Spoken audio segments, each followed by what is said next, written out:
From the National Newsroom of the Canadian Press, I'm Jason White. Canada's Auditor General has tabled a series of scathing reports covering things like the military, Indigenous services, and cybersecurity. Auditor General Karen Hogan's staff also found Canada Revenue Agency's call centres offer too many taxpayers bad advice.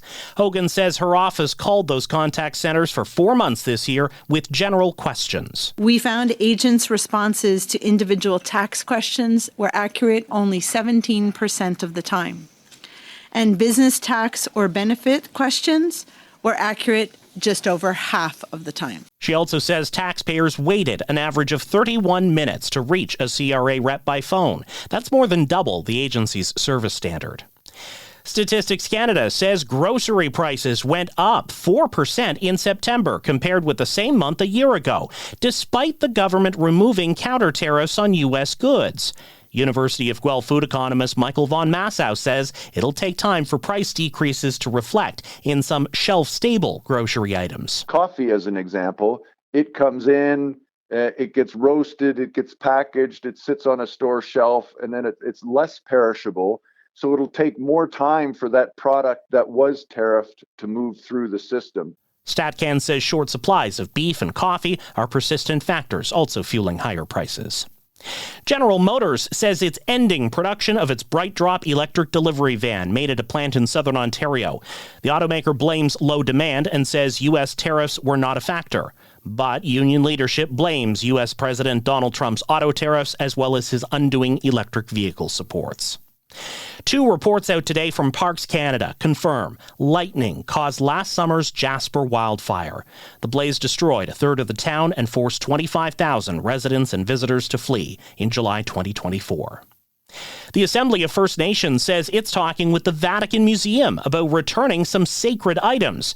National Chief Cindy Woodhouse-Nepenak says there are still a number of logistical issues to sort out first, but First Nations communities have been demanding their artifacts back for years. A CIBC economist argues a surprise jump in the September inflation reading won't be enough to turn the Bank of Canada off a rate cut next week. Senior economist Andrew Grantham says there are still enough signs of weakness in the economy to justify lower rates. We do still think that the Bank of Canada should cut interest rates at least one more time to help accelerate, if possible, this recovery that we're seeing develop within the Canadian economy. Statistics Canada says the annual rate of inflation jumped to 2.4% in September, up half a percentage point from August. The agency blamed changes in gas prices and a 4% jump in food costs. This is the Canadian Press. In sports, tickets for the upcoming World Series games in Toronto sold out in about an hour, and resale prices are skyrocketing. The Blue Jays will host at least Game 1 and Game 2 of the championship series against the Los Angeles Dodgers. It kicks off on Friday. An all-Canadian matchup is on tap in the NHL tonight. The Ottawa Senators host the Edmonton Oilers. Also tonight, the Toronto Maple Leafs are home to the New Jersey Devils, while the Vancouver Canucks visit the Pittsburgh Penguins. Toronto FC has 14 players on expiring contracts and 2 more whose loan spells expire at the end of the year. But coach Robin Fraser says the squad's off-season changes will be strategic. It's really an opportunity to strengthen the roster while maintaining the culture that we've established this year. He says he's not looking to change out the entire team and wants to maintain some continuity from what they've accomplished this season. From the Canadian Press, I'm Jason White.